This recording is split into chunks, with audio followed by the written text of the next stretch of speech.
आज बाबा के 16 फरवरी 2025 के अव्यक्त महावाक्य रिवाइज 2/2/2004।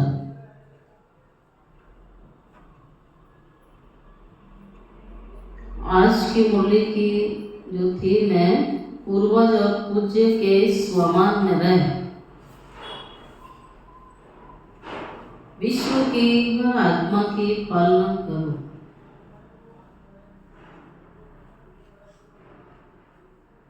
पूर्वज और पूज्य के स्वमान में रह विश्व की हर आत्मा की पालना करो। दुआएं दो और दुआएं लो।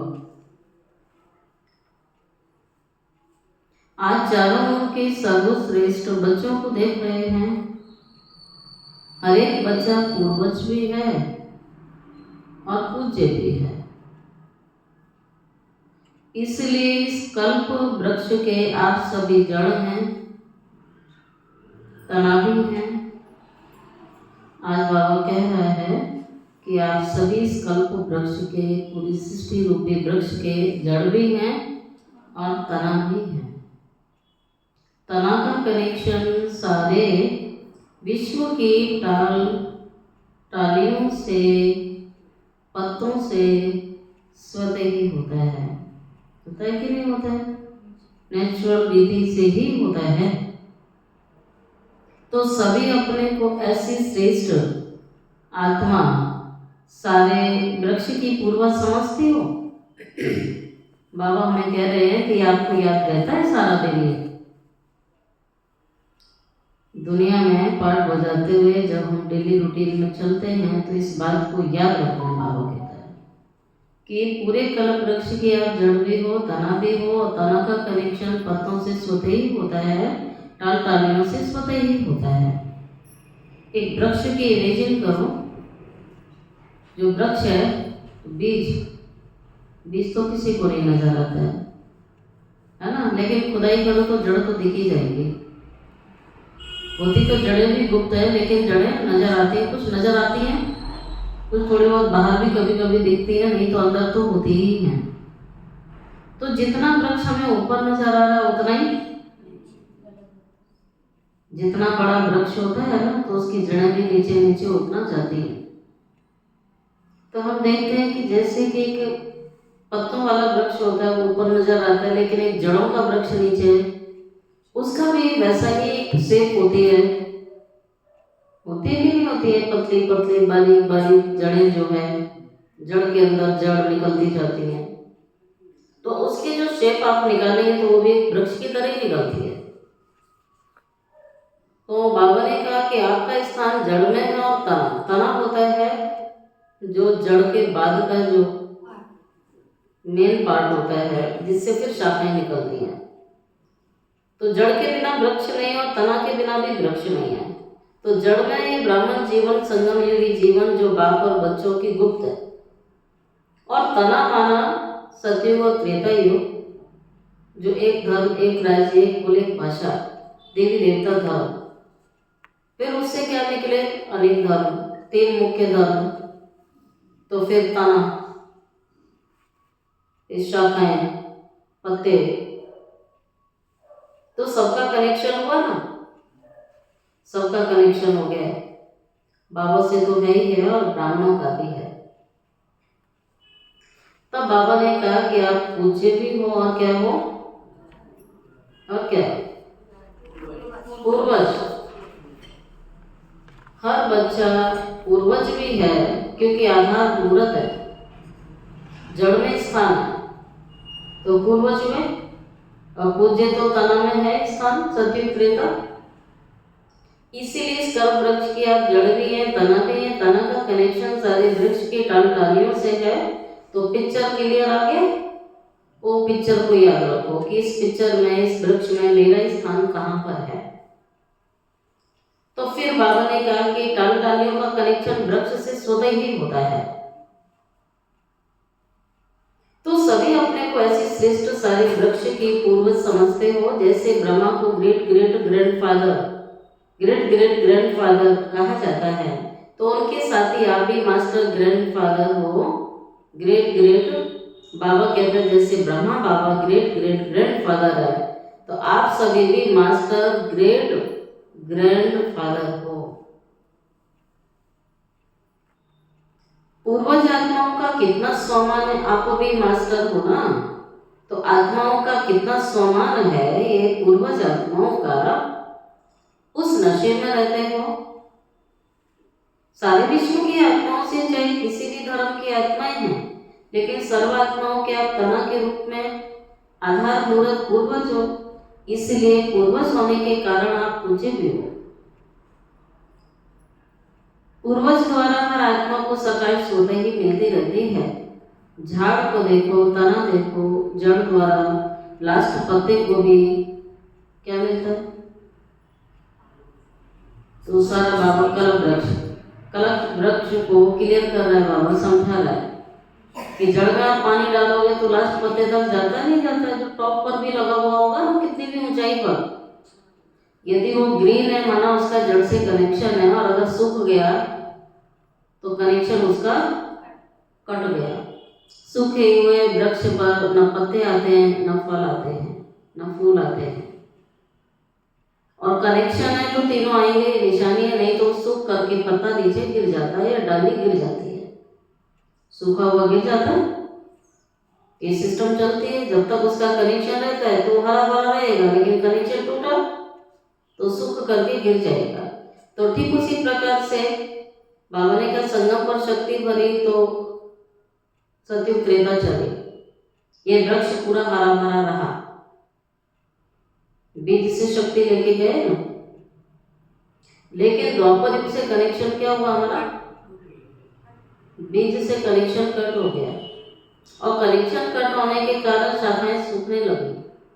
तो एकदम नहीं सूखती हैं, पहले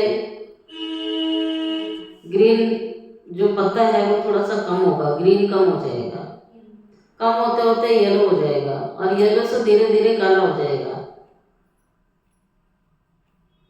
ऐसे है ना।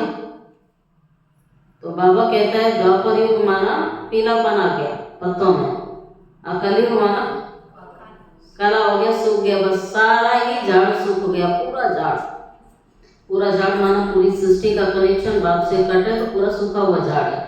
अब बाबा कहता है माया के कीड़े लग गए, इसमें विकारों के कीड़े लग गए, और ये अब गिर गया। सूखे हुए वृक्ष को क्या कराया जाता है, क्या करते हैं उसके, सूखे हुए वृक्षों को लकड़ियों को जला लेते हैं, तो ये सारी दुनिया की होली जलेगी, लकड़ियों को जलाया जाएगा। तो बाबा कहते हैं वृक्ष तो सूख गया, अब बाबा नए वृक्ष की क्या कर रहे हैं, संगम पर कलम लगा रहे। अब कलम लगाने में जो जो सहयोगी बनेंगे उनका पार्ट बाप के साथ फिर से मुंद हो जाएगा, ठीक है। तो फाउंडेशन बन जाएंगे, आधार मूर्त बन जाएंगे, पूर्वज आत्माएं बन जाएंगे। तो पूर्वज का कार्य होता है, पूर्वज का कार्य है सर्व की पालना करना, क्योंकि झाड़ का देखो तना के द्वारा, जड़ के द्वारा लास्ट पत्ते को भी सकाश मिलती रहती है।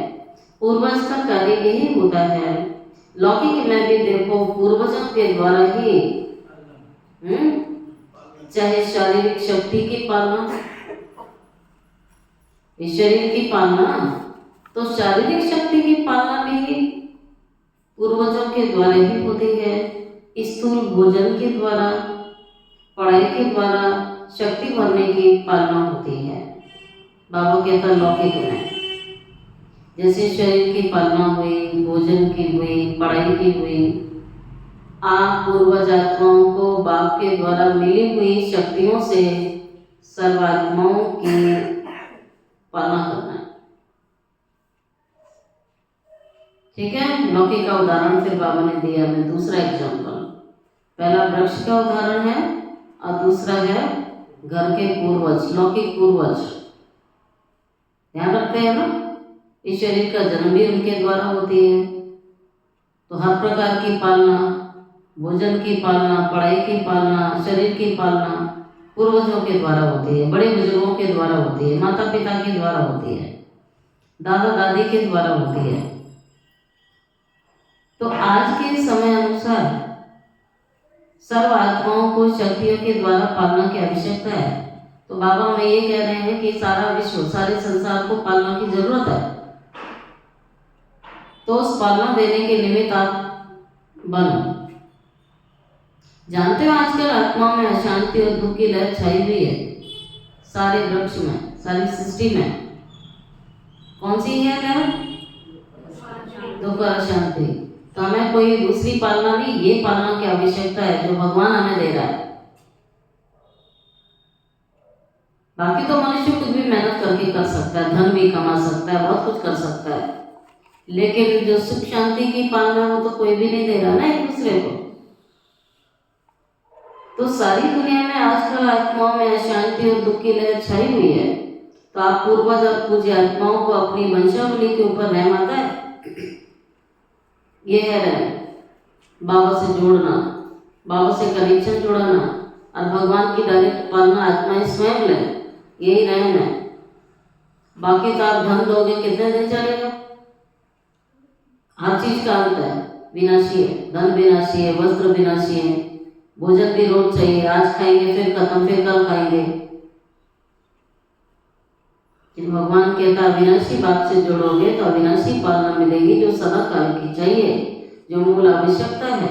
आत्मा इतनी दुखी है लेकिन फिर भी भगवान से जुड़ना नहीं चाहती है। कितनी बड़ी बात है ना। आत्माओं के ऊपर दुख के पहाड़ भी गिर रहे हैं लेकिन फिर भी बुद्धि ठिकाने नहीं आती है।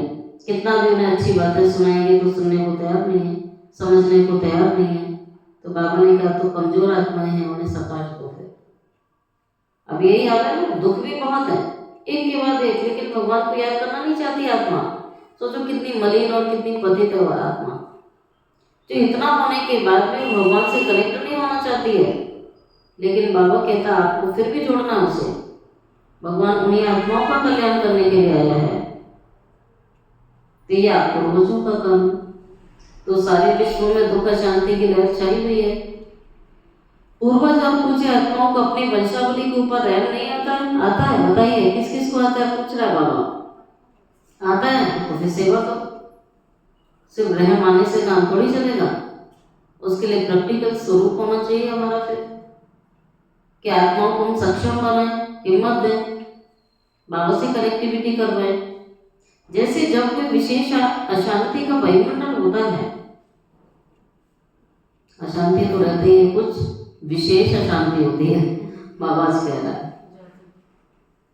कुछ विशेष अशांति का वायुमंडल होता है तो विशेष रूप से मिलिट्री या पुलिस अलर्ट हो जाती है।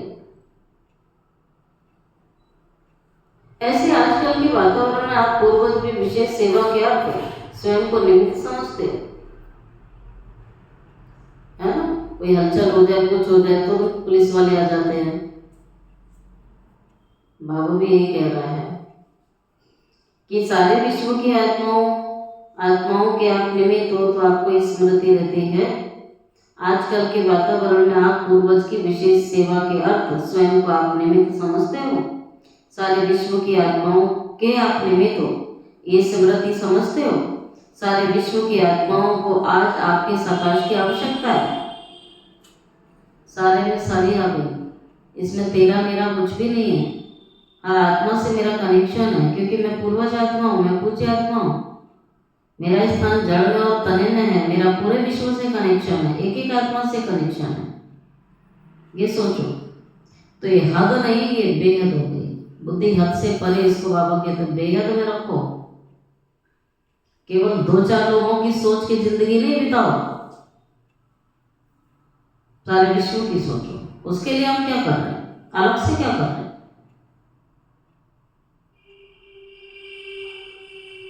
ये तो कभी भी दुनिया के मनुष्यों का अपने लिए जीना, अपने लिए मरना, बस अपने लिए ही नहीं हो रहा उसे, दूसरों का क्या करेंगे? तो वो तो इतना तो जानवर भी कर लेता है, भोजन का प्रबंध कर लेता है, पंछी भी कर लेता है, दाना चुग के आ जाता है, अपना घोंसला बना लेता है, अपने बच्चे पैदा करता है, उनकी पालना करता है।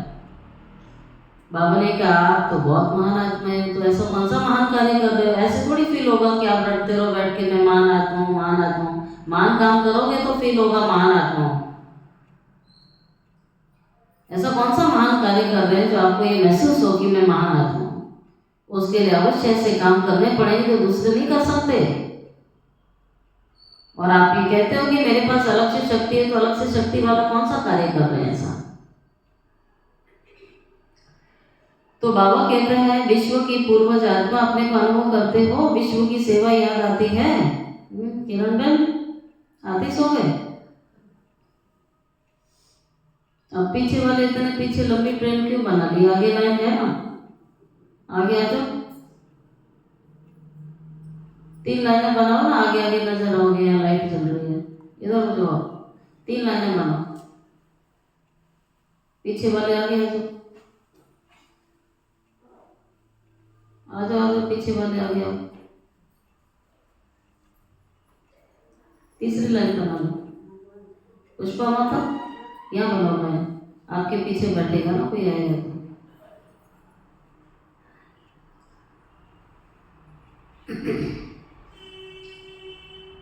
सुना नहीं है? भगवान इतनी इंपॉर्टेंट बात सुना रहा है तो लोरी थोड़ी है जो हम सो जाते हैं मुरली की आवाज सुनते ही।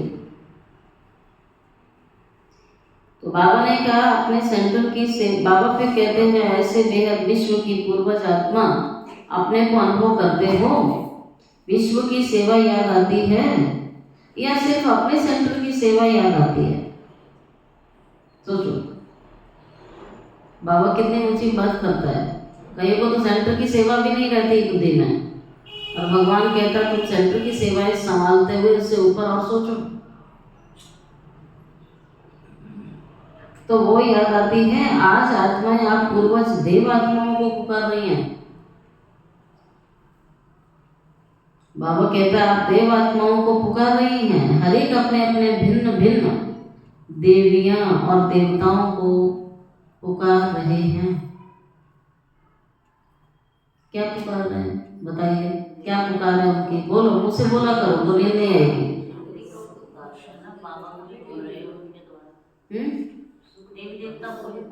भाई सारी दुनिया देवी देवताओं को जानती है तो देवी देवताओं के रूप में पुकारे, पर क्या चाह रहे हैं? क्या पुकार रहे हैं? ये सारी दुनिया में दुख शांति का वातावरण है तो क्या बोलकर पुकार रहे हैं? जो अति दुख के पहाड़ गिर रहे हैं वो क्या पुकार रहे हैं भगवान के आगे? पर तो बाबा की छत्र छाया इसलिए महसूस नहीं हो रहा है ना। बारिश और छतरी लगा लो तो आपको बारिश का आभास नहीं हो रहा है, लेकिन एक बार छतरी नहीं उससे पूछो ना, ठंडी हवा भी चल रही हो और ठंड भी हो और बारिश भी हो रही हो और छतरी ना हो तो उससे पूछो, तो जितनी छतरी होगी वो बच जाता है। तो ऐसे ही हमारे ऊपर तो छत्र छाया इसलिए पता नहीं लग रहा है। भगवान हमारी पालना कर रहा है, लेकिन कब तक? पालना का रिटर्न नहीं देंगे तो कब तक? छतरी हट जाएगी फिर वो छतरी हटा देता है, कहता है इसकी पालना करने का क्या फायदा, तो कुछ कर ही नहीं रहा है, छतरी किसी और पे लग जाएगी फिर। तो चाहते हैं ना भगवान की छत्र छाया हम पर बनी रहे, तो हमें अपना फर्ज भी तो अदा करना चाहिए ना। फिर बाबा चांस देता है, फिर बाबा के बाद तुम्हें मिल गई है तो तुम्हारों को मदद नहीं करोगे फिर, या बस इसी में खुश है बाबा ने मेरा जीवन बहुत अच्छा बना दिया। लेकिन भगवान कहेगा तुम्हें अपने भाई बहनों पर रहम नहीं आता, फिर तुम्हारा बन गया है तो तुम्हें अपने भाई बहनों पर रहम नहीं आता है? आता है। अब बाबा इसके लिए पूछते हैं तुम क्या कर रहे हो उसके लिए? रहम आने से सिर्फ काम चलेगा? प्रैक्टिकल कदम उठाना पड़ेगा। तो बाबा सूक्ष्म पालना की बात कर रहा है। वो सारी दुनिया पुकार रही है आओ क्षमा करो कृपा करो, तो भक्तों का आवाज सुनना आता है। इतनी परिस्थिति आती है, इतने दुख हैं, कहते हैं भगवान देवी देवताओं के रूप में कहते हैं, पुकारते हैं क्षमा करो, रहम करो, कृपा करो, मदद करो, तो भक्तों का आवाज आपको सुनाई देता है। वो तो अनजान है, वो तो बाप को नहीं जानती है, वो तो जिस रूप में जिसको मानती है उसी रूप में पुकार रही है। आप देखो ना, ठंड में जाके डुबकी मारती हैं, इतनी दूर दूर जाती आत्माएं, कितने धक्के मुक्के में जाती हैं, कितना कष्ट सहन करके, कई रास्ते में मर जाते हैं, कोई ट्रेन में मर रहा है, कोई भीड़ में मर रहा है, कोई वहां जाके बीमार पड़ जा रहा है, क्या क्या हो रहा है। लेकिन सब किस लिए खा रहे धक्के? ये दुख छूट जाए, कष्ट छूट जाए, पाप मिट जाए। बाबा ने क्या देखो दुनिया पुकार रही है, आओ क्षमा करो, कृपा करो। भक्तों का आवाज, ये सारी दुनिया के भक्त, करोड़ों भक्त, देखा ना, करोड़ों लोग भगवान को ढूंढ रहे हैं। तो उनका आवाज आपको सुनाई देता है या नहीं देता है? देता है तो क्या कर रहे हैं? यही पूछ रहा बाबा। फिर कोई भी धर्म की आत्मा है, चाहे किसी भी धर्म की आत्मा है, जब उनसे मिलते हो तो अपने को सर्व आत्माओं के पूर्वज समझो। ऐसे नहीं है ये धर्म का, फलाना धर्म का, हिंदू है, मुसलमान है, सिख है, ईसाई है, इस भावना से किसी से मिलना नहीं है, या इस जाति का है, इस मजहब का है, या मेरा है या पराया है, ये भावनाएं जब तक नहीं हटेंगी बाबा से कनेक्शन जोड़ नहीं सकता है, क्योंकि पहला पार्ट नहीं पढ़ा मेरा भी। तो ऐसे अनुभव होता है कि हम ही इन आत्माओं के पूर्वज हैं और इनका कल्याण हमारे द्वारा ही होना है। पूर्वजों के द्वारा ही तो होनी है पालना। फिर तो पूर्वज को ही टालियां, पूर्वजों की ही टालियां हैं, इन्हों को भी सकाश देने वाले आप पूर्वज हो। सकाश से बैठ के नहीं दी जाती है, सारा टाइम जो संकल्प कर रहे हो वो सकाश पहुँच रही है उसका। जिस भी आत्मा के लिए आप जो संकल्प कर रहे हो, श्रेष्ठ कर रहे हो तो सकाश करेगी। श्रेष्ठ संकल्प कर रहे हो, उसके लिए श्रेष्ठ विजन बना रहे हो, श्रेष्ठ भावना रख रहे हो, श्रेष्ठ भाव रख रहे हो, जो सारा दिन चलता है मन में, वो उस आत्मा तक पहुंच रहा है। बाबा कहते हैं अपने कल्प वृक्ष का चित्र सामने लेकर आओ। ले आए चित्र? आ गया कल्प वृक्ष का चित्र? देखो लगाया नहीं? कल्प वृक्ष का चित्र लगा लास्ट में, और वैसे देखा हुआ है ना, फोटो में देखा हुआ है, तो अब मन में लेकर आओ। भाई एक बार कोई चीज देख ली तो मन में पिक्चर आ गया ना, फिर आपके कैमरे में इमेज कैद हो गई ना, फिर तो बाबा पूछते वो चित्र अभी सामने लेकर आओ। अपने कल्प वृक्ष का चित्र सामने, और अपने को देखो कि आपका स्थान कहाँ कहाँ है। जड़ में भी आप हो और तना में भी आप ही हो। तो जड़ सबसे करीब होती है ना किसके? बीज के। बीज के बाद हल्की सी जड़ निकलती है ना, तभी तो ऊपर पौधा निकलता है। तो सबसे पहले तो जड़ ही निकलती है। अपने को देखो आपका स्थान कहाँ है, जड़ में भी और अब तना में भी। जो पेड़ का मूल आधार होता है वृक्ष का, उसमें तना में भी आप हो और साथ में परम धाम में भी आप। देखो अपने को, वो वाला वृक्ष भी देखो, इस कल्प वृक्ष को भी देखो, और वो परम धाम वाला वृक्ष भी देखो। निराकारी झाड़ भी देखो, साकारी झाड़ में भी देखो, अपना स्थान देखो। देख लिया कहाँ है? नीचे वाले झाड़ में देखो कहाँ हो। अभी तो बताया इतनी बार। पहले कहाँ हो, फिर तना कहाँ होता है? हाँ कहाँ होता है? कमला माता बताएगी। कमला माता बता रही है ये पेड़ दिख रहा है सामने, तो जो मोटा वाला दिख रहा है हर पेड़ में होता है नहीं होता है? बाबा इसी की बात कर रहा है। जो मोटा वाला हिस्सा है वो सत्युग त्रेता है। तो बाबा कहता है तना में भी हो, सत्युग त्रेता में भी हो और जड़ में भी हो। फिर परम धाम में भी बाबा के समीप कौन है? वो भी तो वैसा उल्टा वृक्ष हो गया ना, टॉप पर बाबा है। फिर कौन है? ब्रह्मा विष्णु शंकर। फिर कौन है? लक्ष्मी नारायण। फिर कौन? देवी देवता धर्म की आत्माएं सारी। फिर धर्म पिताएं, फिर धर्म की आत्माएं। पूरा वृक्ष है ना, वो भी आत्माओं का सीजन वाइज है, सभी ऐसे नहीं है जहाँ मर्जी है। तो यहाँ भी जड़ के नजदीक बीज, बीज है ना, बीज के बाद जड़, तो मूल आधार हुआ ना, वहाँ भी आधार हुआ। बाबा कहता है पूर्वज आत्माओं का स्थान बाप के समीप का है ना, जानते हो परम धाम में भी।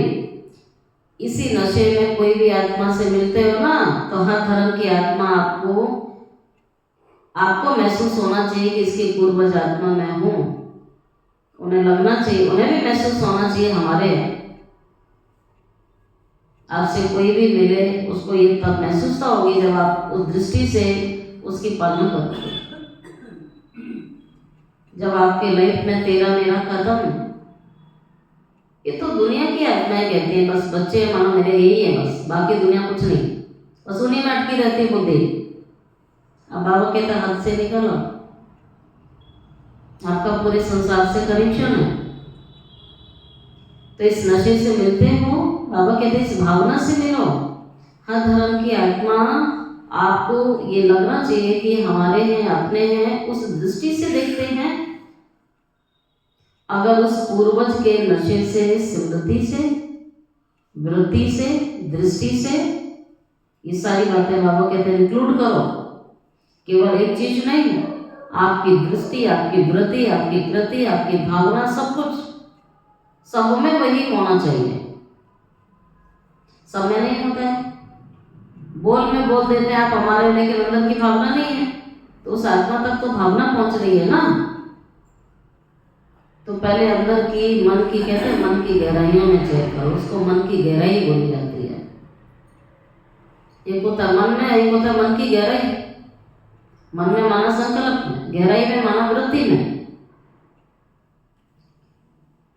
तो अगर उस पूर्वज के नशे और स्मृति से, वृत्ति से, दृष्टि से मिलते हो तो उनको भी अपनेपन का आभास होता है। एक होता है दिखावा, एक होता है रियलिटी में आप दिल से क्या कहता है, भाई इसका दिल का प्यार है, दिखावे का नहीं है। और हमें पता भी लग जाता है, हम सब जानते हैं दिखावा कर रहा है या दिल से कर रहा है, महसूस नहीं होता है, होता है ना। तो बाबा भी कहता है दिल की आवाज दिल तक जाएगी और दिमाग की बात दिमाग तक जाती है। तो फिर बाबा कहता है आभास होता है क्योंकि आप सब के पूर्वज हो और आप सबके हो, सब आपके हैं और आप सबके। ये एक यूनिवर्सल फीलिंग आपके अंदर डेवलप करनी है सबके लिए। इस संसार में कोई पराया नहीं है क्योंकि सबका कनेक्शन मेरे साथ जुड़ा हुआ है। अब मैं बाप के साथ कनेक्ट हूँ, जब बाप का कनेक्शन सबके साथ है तो अवश्य मेरा भी कनेक्शन है। नेचुरल सी बात है, तीसरा कोई संबंध नहीं है ना बाप और बच्चों के सिवाय। एक बाप एक है और सब बच्चे हैं, तो कनेक्शन तो सीधा ही हुआ ना, इनडायरेक्ट ना हुआ। आज की दुनिया में कोई भी काम करते हैं, कहते हैं भाई डायरेक्ट संबंध चाहिए, नजदीक का रिलेशन चाहिए। कि बैंक में भी कोई नाम लिखना होगा ना तो कहेंगे भाई भाई का लिखो, पति का लिखो, बहन का लिखो, उसको ब्लड रिलेशन में लेकर आते हैं। थोड़ा सा भी दूर का तो उसको दूर का संबंध हो जाएगा, चाचा चाची बुआ मौसी, ये थोड़ा कनेक्शन थोड़ा सा दूर का हुआ। लेकिन भाई बहन पिता पति माँ नजदीक का हो गया। तो बाबा का हमारा कनेक्शन कौन सा है? पिता भी है, भाई भी है, माता भी है, बेटा भी है, साजन भी है। तो ये बाबा कहते हैं तुम्हारे सारे कनेक्शन डायरेक्ट हैं बाबा के साथ, और हम एक ही बाप के बच्चे, और हमारा रिश्ता आपस में कौन सा हुआ, वो भी दूर का नहीं है। कौन सा है? भाई भाई का। तो दूर का रिलेशन तो है ही नहीं, भाई भाई का है ना। और मेल फीमेल में है शरीर में तो भाई बहन हो गए ना, ब्रह्मा बाबा के बच्चे भी भाई बहन हो गए। तो बाबा कहता उस महसूसता से सबसे मिलो, या आपकी वही भावना हो किसी भी धर्म का है तो बाबा का बच्चा। सब आज में परम धाम में तो जाती है, सबका कनेक्शन बाप से ही है। तब बाबा कहता है ऐसी स्मृति से, सेवा करने से हर आत्मा अनुभव करेगी कि हमारे ही पूर्वज हैं, इस टाइम फिर से हमें मिल गए हैं ये। फिर पूज्य भी देखो कितनी बड़ी आपकी पूजा होती है। सेकंड बाबा कहता है, सेकंड बात सुनो कि आपकी पूजा भी कितनी बड़ी होती है। कोई भी धर्म आत्मा महात्मा की ऐसी आप देवी देवताओं के समान विधि पूर्वक पूजा नहीं होती है। होती है क्या? मंदिर ही नहीं बनाते उनके तो। अब बना भी दिए स्थान तो ऐसी पूजा नहीं होती है बाबा ने कहा। उसको बाबा कहते हैं ऐसी किसी भी धर्म आत्मा और महात्मा की विधि पूर्वक पूजा नहीं होती है जैसे कि देवी देवताओं की होती है। और देवी देवता है तो बच्चे ही हैं, बाबा तो है नहीं, कौन है देवी देवता? बच्चे हैं ना। तो विधि पूर्वक पूजा होती है, पूज्य बनते हैं, लेकिन तुम्हारे जैसी विधि पूर्वक पूजा भी नहीं होती है। तो पूज्य आत्मा, पूर्वज आत्मा, अब सेकंड है पूज्य आत्मा। ऐसे पूज्य आप पूर्वज ही तो बनते हो। तो पूज्य और पूर्वज की सारी बात बाबा समझा रहा है। तो अपने को ऐसा समझते हो, ऐसा नशा है नशा? बाबा पूछ रहा है, नशा है? ये चढ़ता ही नहीं, चढ़ता नहीं चढ़ता है। या सोडा वाटर वाला मुरली में चढ़ा, गेट के बाहर उतर गया, ये चढ़ा ही रहता है।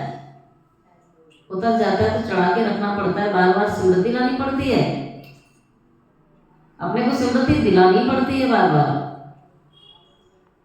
तो बाबा कहता है गायन भी देखो कितना विधि पूर्वक, पूजा भी आपकी विधि पूर्वक है, गायन भी आपका विधि पूर्वक है, पूजा भी आपकी विधि पूर्वक है। तो गायन भी देखो कितना विधि पूर्वक कीर्तन करते हैं।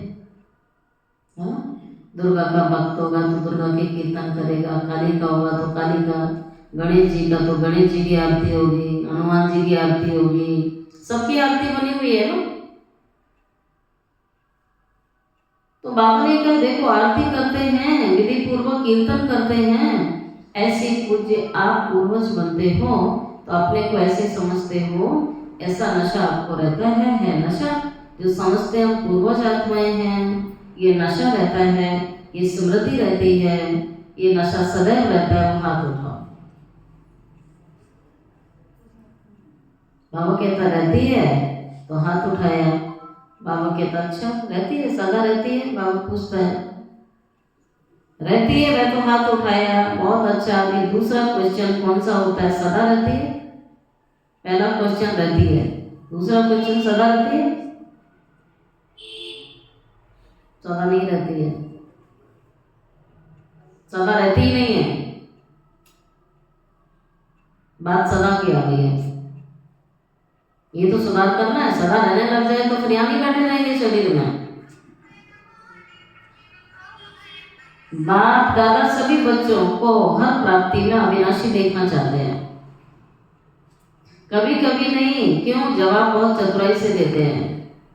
एक कभी कभी वाला कुछ नहीं है। कभी कभी राजा ही चाहिए क्या सतयुग में? हाँ, कभी कभी शांति चाहिए, कभी कभी सुख चाहिए, कभी कभी धन चाहिए, सबको तो सदा चाहिए। हेल्थ भी सदा अच्छी चाहिए, सब कुछ सदा मांगते हैं ना। तो बाबा कहता है बच्चों को हर प्राप्ति में अविनाशी देखना चाहते हैं, कभी कभी नहीं, क्यों? जवाब बहुत चतुराई से देते हैं। क्या कहते हैं? रहते तो हैं, ऐसे बोलते हैं रहते तो हैं, अच्छा रहते हैं। फिर धीरे से कहते हैं थोड़ा कभी कभी हो जाता है, थोड़ा कभी कभी भूल जाते हैं थोड़ा। देखो बाप भी अविनाशी तो आप आत्माएं भी अविनाशी। मुरली याद होती जा रही नहीं हो रही है? पूरा फोकस मुरली पर हो। सिर्फ माता फोन बंद कर लो, बंद कर लो, हो गया बंद। बाबा ने कहा ज्ञान भी अविनाशी, ज्ञान अविनाशी के द्वारा अविनाशी ज्ञान मिलता है। धारणा भी क्या होनी चाहिए? अविनाशी होनी चाहिए। या कभी कभी, अगर कभी कभी सब चल रहा है तो सब कुछ कभी कभी होगा, पूजा भी उसकी कभी कभी होगी। हर चीज में कभी कभी होता जाएगा। फिर मुरली कभी कभी सुनते हैं, पहले तो यहाँ पढ़ाई से आराम हो जाता है ना। अमृत वेला कभी कभी उठते हैं, शाम का योग कभी कभी करते हैं, धारणाएं कभी कभी कर लेते हैं, तो सब में कभी कभी होता जा रहा है ना। तो प्राप्ति में भी आगे सब में पूरे कलम सब कभी कभी चलेगा। तो बाबा सदा है, सदा शिव हमें मिला हुआ है।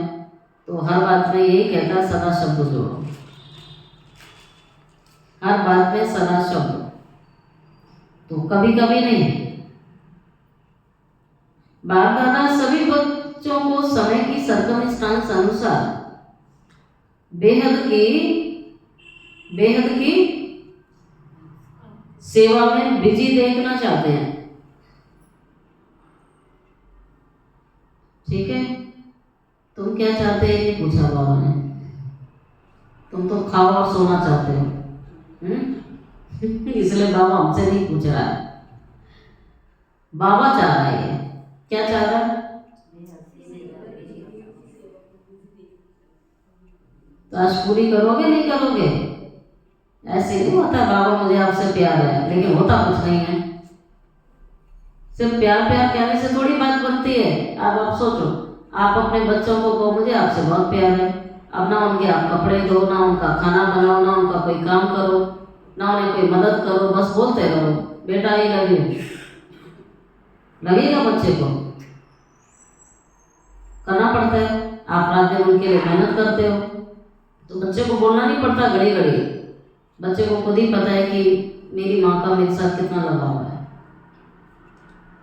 बाबा भी कहता है तुम कितना भी बोलते रहो बाबा मुझे आपसे बहुत प्यार है, मैं आपको बहुत प्यार करती हूँ। बाबा कहेगा ऐसा प्यार क्या करूँ मैं? ऐसा प्यार क्या करूँ कि दुनिया के हाथ में तड़प रही है, तुम कोई सेवा नहीं कर रहे हो किसी की कुछ भी प्रकार की, न तन लगाते, न मन लगाते, न धन लगाते, सिर्फ ऐसे ही बैठ के बोलते रहो बाबा मुझे आपसे बहुत प्यार है। बाबा उसे देखता भी नहीं है। वो सुबह से रात तक 1000 बार बोल दे ना प्यार है, प्यार बोला थोड़ी जाता है, प्यार तो करके दिखाया जाता है। जिससे प्यार होता है उसकी एक एक आज्ञा का पालन किया जाता है, उसकी आश पूरी की जाती है, प्रैक्टिकल करके दिखाया जाता है, उसके लिए त्याग किया जाता है। माँ सवेरे उठ के बच्चे का सारा काम करती है कि नहीं करती है? बच्चा उठाने आता है, आप उठाते हैं बच्चे को, उठाते भी हो उसको लंच पैक करके देते हो, सब कुछ करते हो। आपको तो कोई नहीं उठाने आता है, आपको चिंता है। बाबा ये कहता है सिर्फ बैठ के तुम 10 घंटे भी बोलते रहोगे ना बाबा मुझे आपसे बहुत प्यार है, वो नहीं मानेगा। वो कहे तूने क्या किया, सेवा क्या की? अपने लिए खाना बनाया, अपने कपड़े धो लिए, उसको हम सेवा समझते हैं? वो सेवा नहीं है। सेवा माना जिससे विश्व जुड़ा हुआ है, वो ऐसा कौन सा हम काम कर रहे हैं? उसके लिए त्याग, और त्याग सबसे होता नहीं, और जिससे त्याग नहीं होगा उसका भाग्य बनेगा नहीं। बिना भाग्य, बिना त्याग के भाग्य नहीं बनता है। त्याग फर्स्ट है, त्याग। जिससे त्याग होगा उसका भाग्य बनेगा, जिससे त्याग होगा उसे तपस्या होगी।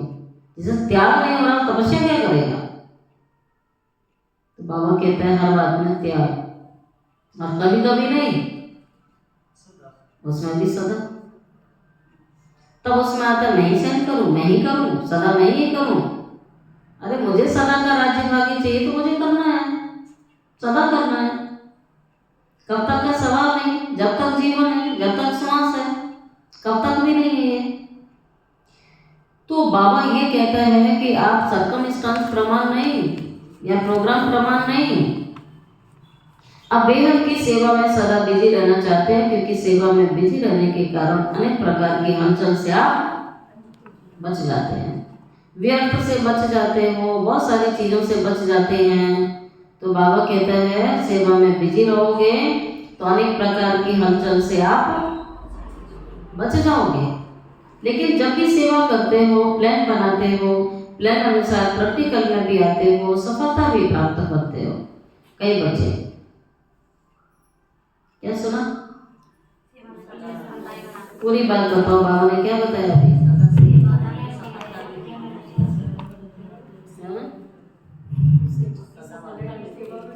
पूरी लाइन क्या है?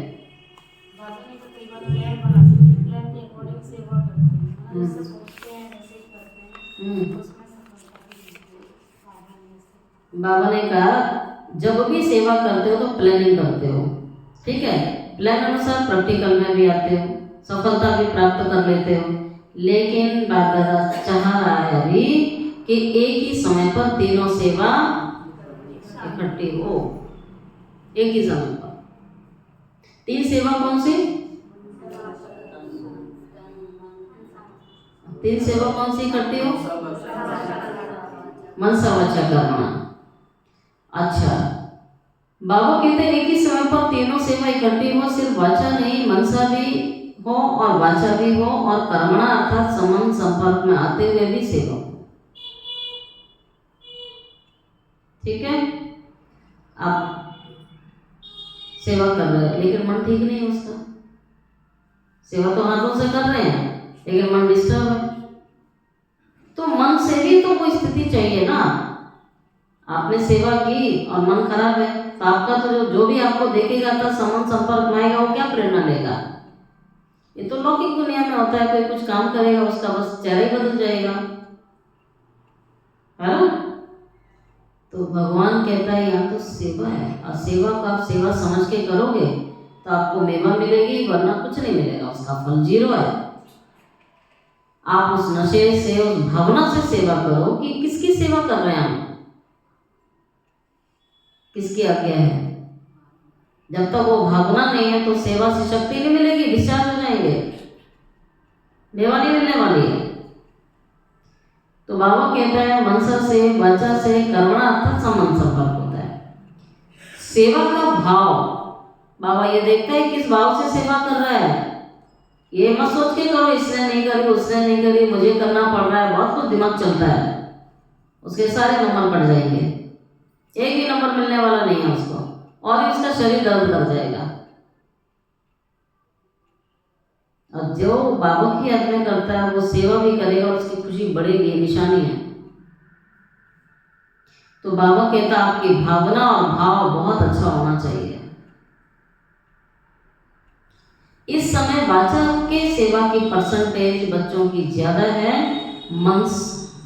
है, मनसा है लेकिन वाचा की परसेंटेज ज्यादा है। एक ही समय पर तीनों सेवा साथ साथ होने से सेवा में सफलता और भी ज्यादा मिलेगी। तो बाबा ने रिजल्ट भी दे दी, वाचा की अपेक्षा भी वाचा ज्यादा है मनसा सेवा की अपेक्षा। तो मनसा वाचा कर्मणा तीनों सेवा साथ साथ करोगे तो सफलता तो मिलती है, तो और भी ज्यादा मिलेगी। बाबा कहता और भी सफलता मिलेगी। बाप दादा ने समाचार सुना है कि इस ग्रुप में भी भिन्न भिन्न वर्ग वाले आए हुए हैं, सेवा के प्लान अच्छे बना रहे हैं और अच्छा कर रहे हैं, लेकिन तीनों सेवा इकट्ठी होने से सेवा की स्पीड और वृद्धि को प्राप्त करेगी। अभी चारों ओर के बच्चे पहुंच गए हैं और ये देख बाप दादा को भी खुशी होती है कि नए नए बच्चे उमंग उत्साह से बाबा से मिलने मधुबन में पहुंच जाते हैं। मधुबन से प्रेम है ना, तभी तो पहुंचते हैं। बाबा का घर मधुबन है, हमारा असली घर भी मधुबन में। कोई अपने घर जाए बिना रहेगा, तो प्रेम खींच के ले आते हैं, देश विदेश के बच्चे आते हैं, नए नए बच्चे उमंग उत्साह से पहुंच जाते हैं। अभी बाप दादा सभी बच्चों को सदा, पहली बात बाबा क्या चाहते हैं कि बच्चे मनसा वाचा कर्मणा तीनों सेवा साथ साथ करें, भाव और भावना भी श्रेष्ठ हो। दूसरा बाबा क्या चाहता है, अभी क्या चाहता है बताइए। आँख खुली है अभी, कुछ लोगों की आँख बंद है अभी भी। हाँ क्या चाहता है,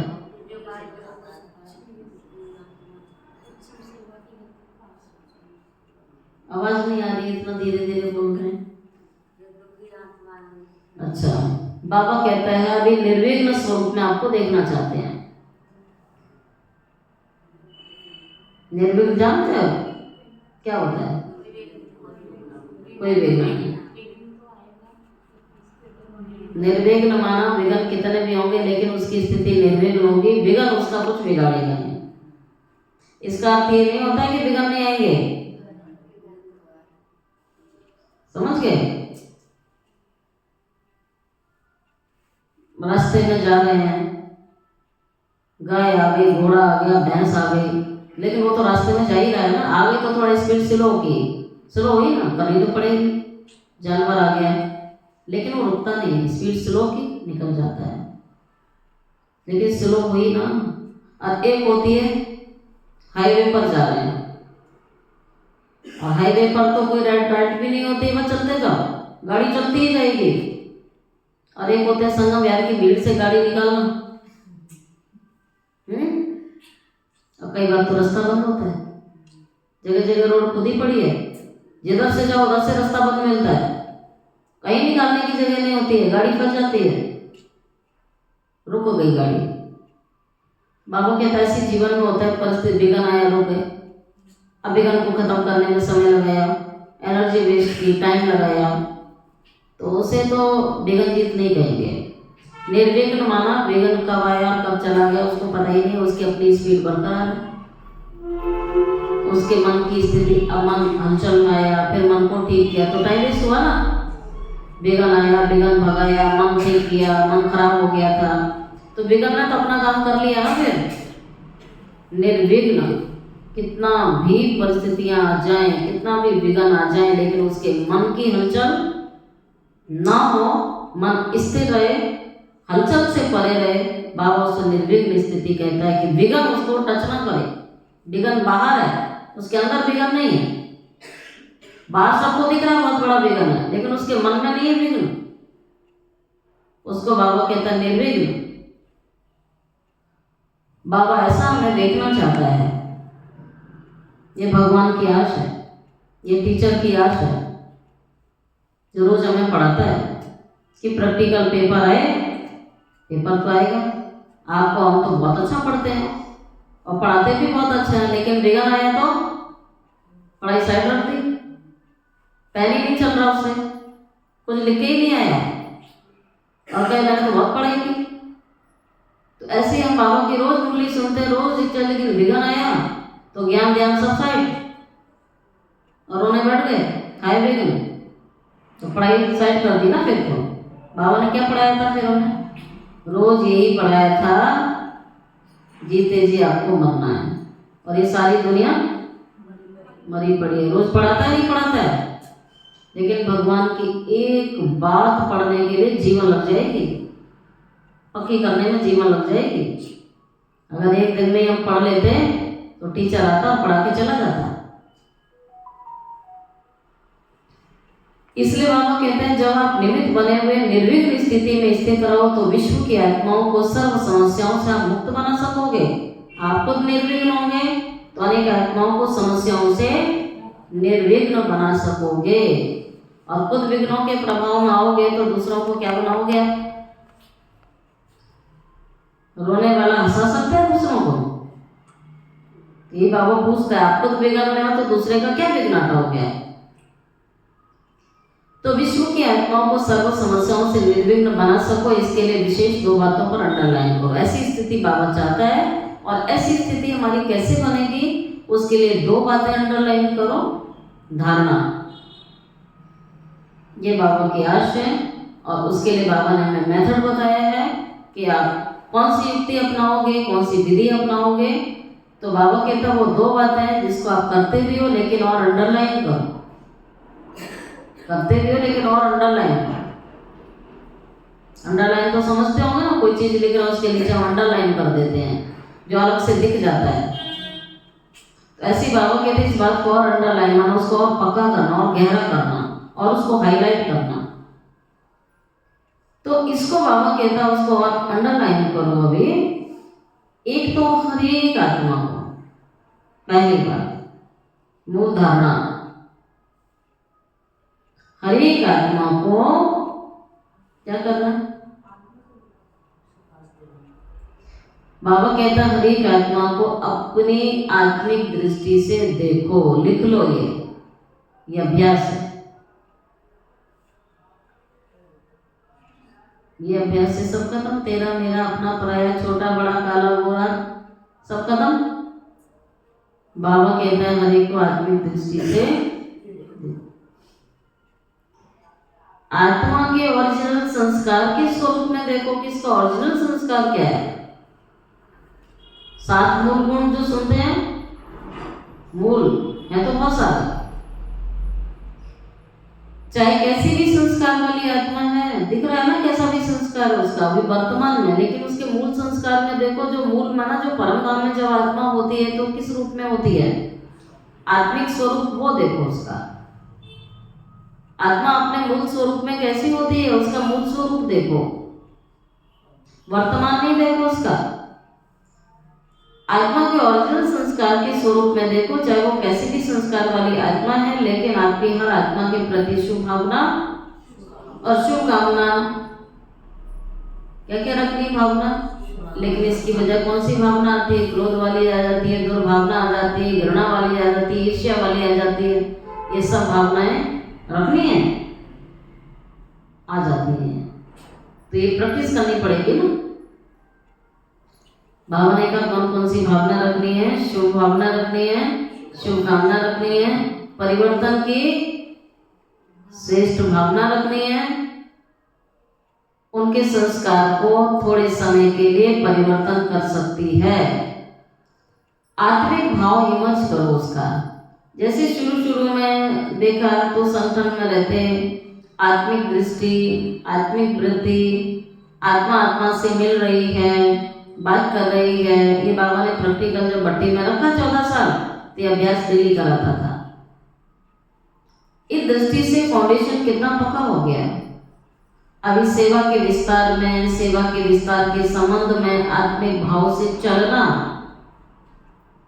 पूरा दिन आत्मिक भाव से चलना, बोलना, संपर्क में आना अभी मर्ज हो गया है।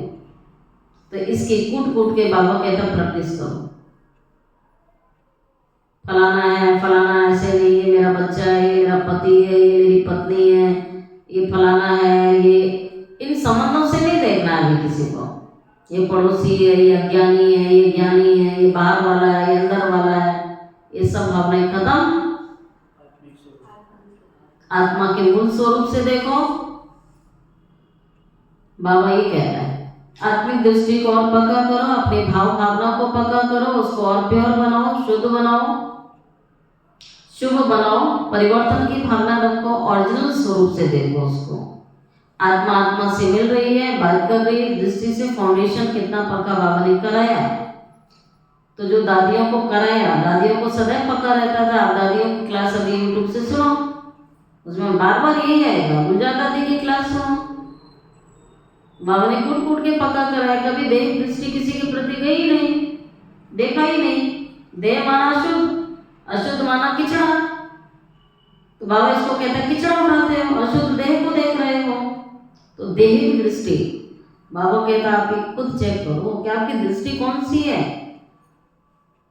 दृष्टि का परिवर्तन वृत्ति के परिवर्तन से होगा। अभी पक्का करो, अभी सेवा के विस्तार में, सेवा के विस्तार के संबंध में आत्मिक भाव से चलना, बोलना और संपर्क में आना अभी मर्ज हो गया है। खत्म नहीं हुआ लेकिन मर्ज हो गया है। तो ये रिजल्ट बाबा ने साथ साथ रिजल्ट दिया। अभी क्या कर रहे हैं बच्चे? क्या सुना?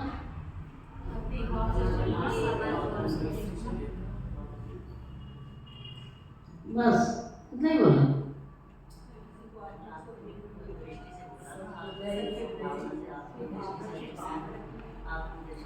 तो बाबा ने कहा भी खत्म नहीं हुआ, मर्ज हो गया है। आत्मिक स्वमान आत्मा को सहज सफलता दिलाता है। सफलता चाहिए ना सबको, सबको चाहिए। तो बाबा तो उसका रास्ता बता रहा है, और कोई दूसरा रास्ता नहीं है। आत्मिक स्वमान आत्मा को सहज सफलता दिलाता है, क्योंकि आप सभी कौन आकर इकट्ठे हुए हो, वही कलम पहले वाली देव आत्माएं, ब्राह्मण आत्माएं इकट्ठे हुए हो। ब्राह्मण आत्मा के रूप में भी सभी श्रेष्ठ आत्माएं हो, देव आत्माओं के हिसाब से भी आप श्रेष्ठ आत्माएं हो। ठीक है, वो जड़ में स्थान है, वो तने में स्थान है। देवी देवताओं का मेन तने में स्थान है। उसी स्वरूप से संबंध संपर्क में आओ। हर समय चेक करो, हर समय ये चेकिंग। ये बाबा ने घंटे 2 घंटे की चेकिंग नहीं बोली है, हर घड़ी चेक करो कि मुझे देव आत्मा, ब्राह्मण आत्मा का श्रेष्ठ कर्तव्य क्या है।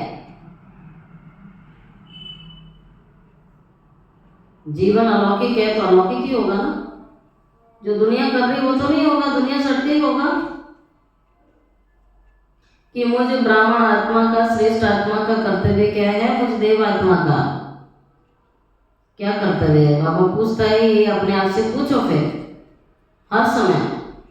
देव आत्माओं के हिसाब से भी श्रेष्ठ आत्माएं हो तो उसी स्वरूप से समान संपर्क में आते हो, तब बाबा कहता है उसी हिसाब से आपका श्रेष्ठ कर्तव्य और श्रेष्ठ सेवा क्या है?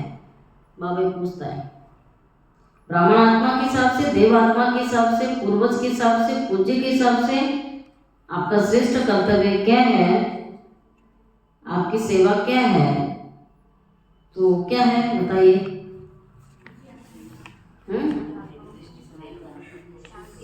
वो तो आपका पुरुषार्थ हो गया ना, बताया बाबा, वो तो आप पुरुषार्थ करेंगे। अब कर्तव्य पूछ रहा है।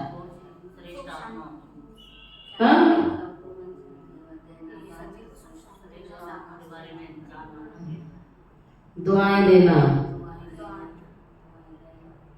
ये बाबा के छोटे छोटे स्लोगन है, ये मूल मंत्र है, ये मूल मंत्र है। मन मना भाव महामंत्र है, ये मूल मंत्र है। मंत्र छोटे होते हैं, ज्यादा बड़े नहीं होते हैं, और मंत्र याद रखने के होते हैं। भगवान ये मंत्र दे रहा है कि सदैव क्या करना है, लेकिन अब बीच बीच में बड़ा खतरनाक क्या करते हैं लोग, जाओ इसको मैंने बदुआ दे दी, कहीं तो बोल भी देते हैं, ब्राह्मण बनने के बाद भी ऐसा बोल देते हैं या मन में बोल देते हैं। तो बाबा ने बोला ऐसा बोलने के लिए, सोचने के लिए बोला, ऑर्डर मिला हमें। भक्ति में भी दिखाते हैं कि भगवान जब किसी को शक्तियां देता था, वरदान देता था, साथ में उसको वार्निंग दी जाती थी कि इसका कभी भी आपको मिसयूज नहीं करना है, बोला जाता था, उसको वार्निंग दी जाती थी कि आपको ये शक्ति दी जा रही है, इसका भविष्य में कभी भी दुरुपयोग नहीं करना, अगर दुरुपयोग किया तो दुनिया हिल जाएगी।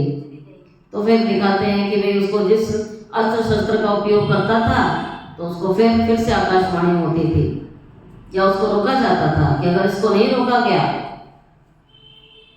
बहुत कुछ नुकसान हो सकता है सृष्टि पर।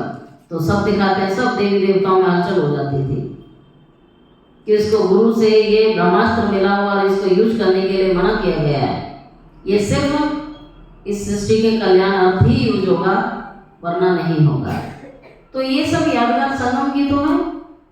भगवान ने, आपको शायद स्मृति नहीं होगी, आभास भी नहीं होता होगा, लेकिन इस ब्राह्मण जीवन में भगवान ने हमें क्या क्या दिया है, अनेक दिव्य शक्तियां दी हैं। और बाबा ने कहा इनका दुरुपयोग नहीं होना चाहिए। आप किसी भी आत्मा के लिए अगर आपने बोल दिया तो होगा ही, ब्राह्मण आत्मा अगर बोल देगी तो होगा, पॉजिटिव भी होगा तो दूसरा पहलू भी होगा। इसलिए बाबा ने सख्त मना किया हुआ है। दुनिया वाली देव उनका फर्क नहीं है ना, उनको पास शक्ति नहीं है ना कुछ भी, उनके बोलने से कोई फर्क नहीं पड़ने वाला है। लेकिन हमने अगर सोच लिया तो हलचल हो जाएगी उसके जीवन में, हो जाएगा, 100% हो जाएगा। इसलिए बाबा कहता है मन में भी आ गया तो वाचा से नहीं निकाल देना, मन से उसको तुरंत खत्म कर दो, क्योंकि वो होगा। इसलिए बाबा मना करता है किसी के लिए भी अशुभ संकल्प नहीं चलाना है आपको, ठीक है। इसलिए बाबा ने एक ही काम दिया है, सुबह से शाम तक, कोई कैसा भी है, आप तो पूर्वज हो ना, आप पूज्य हो। बाबा इसलिए स्मृति दिला आपको, सारा दिन दुआएं देनी है, सबको देनी है। अगर एक आध आत्मा है तो फिर उसके लिए आप पॉजिटिव करो, क्योंकि फिर हमारी आत्मिक दृष्टि में कमी आएगी, फिर आत्मा का पाठ हमें पक्का नहीं आएगी। क्योंकि जब आत्मा का पाठ पक्का होगा तो सर्वात्माओं के लिए वो भावना जागृत हो जाएगी। तो पूरा पाठ अभी पक्का नहीं हुआ, इसलिए कुछ कुछ आत्माएं भी हैं ऐसी। बाबा कहता है दुआएं देनी है, सारा दिन दुआएं दो, भावना रखो, ठीक है। ये होमवर्क मिल गया, तो इसके लिए पूरी डिटेल बाबा ने सुनाई। दुआएं देना, एक एक शब्द याद रखो, दुआएं देना, दुआएं लेना। आपके जड़ चित्र क्या सेवा करते हैं, कैसी भी आत्मा हो, मंदिरों में जाते हैं, क्या सुना,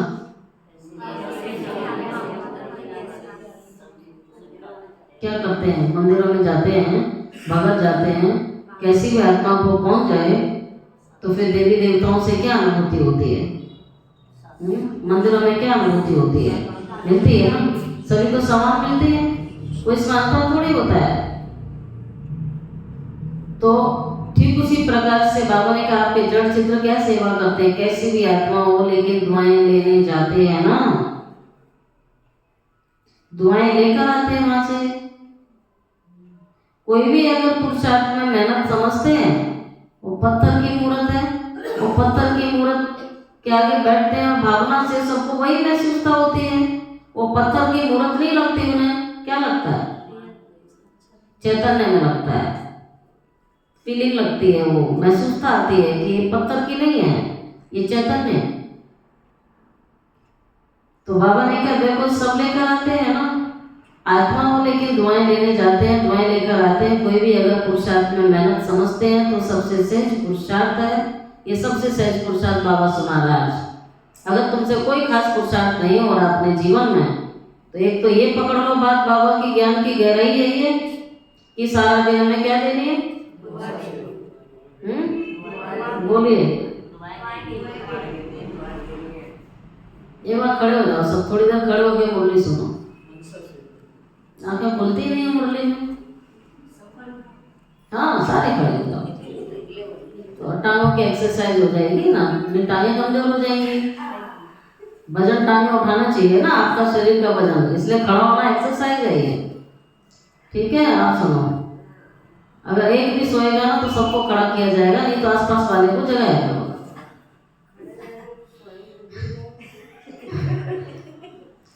आपका टाइटल है वरदान ही है महादानी, सेवा करते कार्य में समन संपर्क में आते, सिर्फ यही कार्य करो, दुआएं दो, दुआएं दो।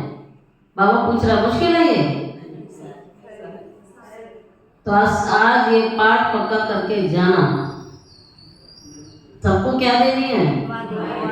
ये आसान पाठ नहीं है, याद रखना, पूरी तपस्या है इसमें। फिर बाबा कहता मुश्किल है क्या? ये सहज है, जो समझते हैं सहज है वो हाथ उठाओ। चलो खड़े तो ही गए, हाथ उठाओ। हाँ अच्छा, जो कहते हैं मुश्किल है, मुश्किल वाले हाथ उठाओ। कोई आपका अपोजिशन करे, ऐसी आत्मा जो आपका सामना कर रही है, आपको तंग कर रही है, दुखी कर रही है, उसके लिए भी क्या देना है? उसको भी दुआ देनी है, तेरा बाबा तेरा कल्याण सुखी रहे। सुन लिया? ऐसी आत्मा को भी देनी है दुआ। बाबा कहता है तो भी दुआ देनी है आपको, आपको तो दुआ ही देनी है। इतनी दुआओं का स्टॉक है? पूछ रहा है बाबा, है स्टॉक? खाली तो नहीं पड़ा है?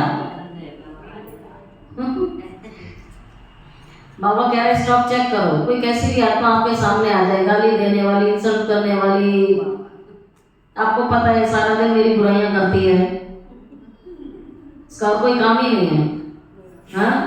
तो भी बाबा कहता आपको दुआई देनी है उसको। सुन लिया? तब भी दुआई देनी है।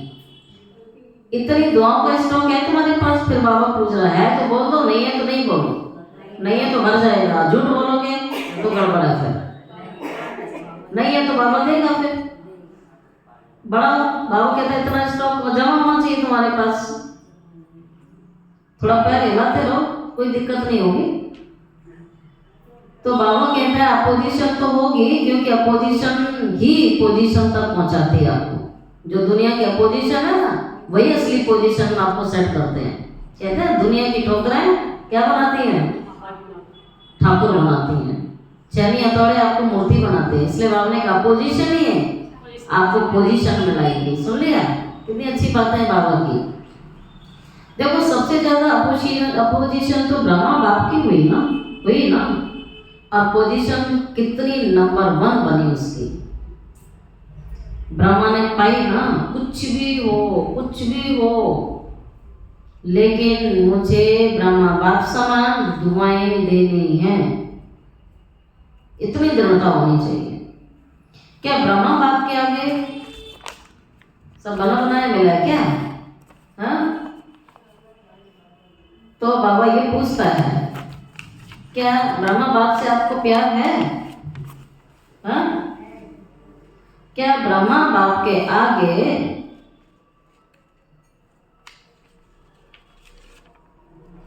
व्यर्थ बोलने व्यर्थ करने वाले नहीं थे क्या?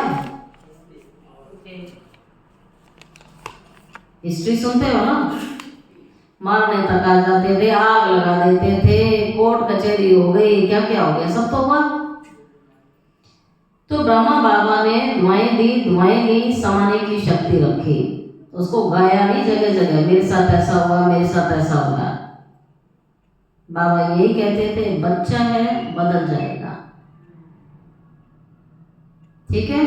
जैसे आप अपने बच्चे के लिए भावना रखते हो, जिंदगी भर रखते हो, ऐसे आप भी वृत्ति रखो।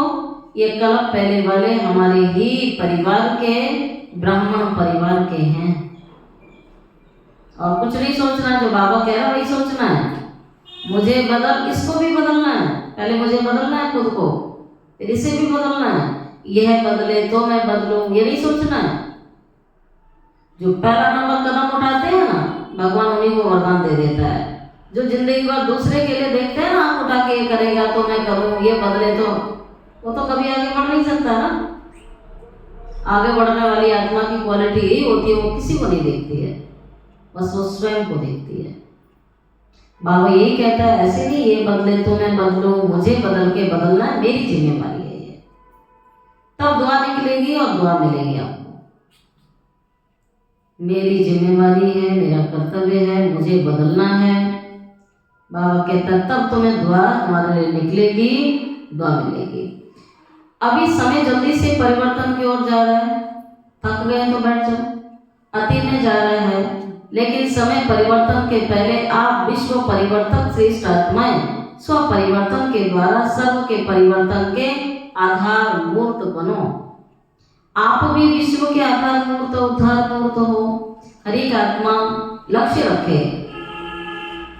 जिन्हें नींद आ रही है तो पीछे जाके खड़े हो जाएंगे और खड़े होकर मुरली सुनेंगे, और जिन्हें लगता है नहीं अलर्ट हो गए तो आगे बैठेंगे। अब दोबारा अगर नींद आई तो फिर सजा मिलेगी फिर, ठीक है। आंख बंद नहीं होनी चाहिए। ज्ञान योग में आंख बंद होने का कोई काम नहीं है, ना तो पढ़ाई में आंख बंद होनी चाहिए, ना योग में होनी चाहिए। ये कोई मनुष्य थोड़ी हमसे बातें कर रहा है, भगवान कितना हमें धारणा की बातें समझा रहा है, पुरुषार्थ की बातें, इसमें तो आंख खुलनी चाहिए ना। तो समय तो अति में जा रहा है ना, नहीं जा रहा है? जितना अंदाजा लगाते हो उससे जल्दी आ रहा है समय। लोग भविष्यवाणियां करते थे 2030 फलाना फलाना विनाश करते, 2030 नहीं 25 ही चालू हो गया अभी। लेकिन समय परिवर्तन के पहले आप विश्व परिवर्तक श्रेष्ठ आत्माएं स्व परिवर्तन के द्वारा स्व के परिवर्तन के आधार मूर्त बनो। आप भी विश्व के आधार मूर्त, उद्धार मूर्त। हर एक आत्मा लक्ष्य रखो, हर एक आत्मा ये लक्ष्य रखो, सबको लक्ष्य रखना है। मुझे निमित्त बनना है, हर कार्य में मुझे निमित्त बनना है। परिवर्तन करना है तो मुझे निमित्त बनना है, मुझे ही निमित्त बनना है। सिर्फ 3 बातों का स्वयं में संकल्प मात्र भी ना हो। बाबा कहता है 3 बातों का स्वयं में संकल्प मात्र भी ना हो, यह परिवर्तन करो। 1, बाबा इसको संकल्प मात्र भी कह रहा है, नहीं होना चाहिए बच्चों में, तो परिवर्तन करो। 1 है, सबसे टॉप में आता है परचिंतन। एक परचिंतन मतलब बैठ के करते हैं घंटों, एक होता मौका मिलते ही कर लेते हैं 2-4 मिनट में, और एक होता है 1 मिनट का, पता भी ना लगे और चलते फिरते देखा ऐसे करता है, समझ गया। और एक परचिंतन दिमाग में चल गया, ऐसा है वैसा है फलाना है, तो बड़ा सूक्ष्म है ये सब, अंदर आ जाता है। बाबा इसको परचिंतन कर रहा है। किसी का भी चिंतन चला, व्यक्त चिंतन चला, मुख से बोला, कुछ भी किया, वो सब परचिंतन। दूसरा प्रदर्शन, दूसरा है प्रदर्शन। स्वदर्शन की बजाय प्रदर्शन नहीं, और तीसरा है परमत। तो 3 बातें कौन सी हुई? ये जो मुरली है ना, संडे को इसका टेस्ट होगा, इसलिए आपको बार बार पक्का करा रहे हैं। 3 बातें कौन सी हुई?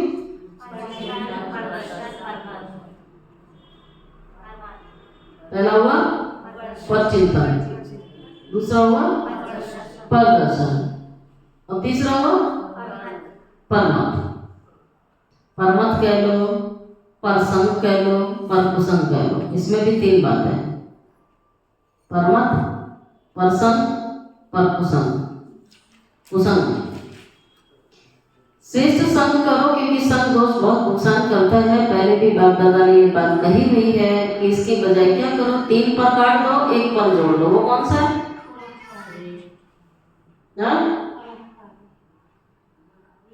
बाबा ने कहा पर उपकारी बनो, 3 पर काट दो, पर उपकारी बनो। ये 3 पर काट दो और 1 पर जोड़ लो। क्या सुना?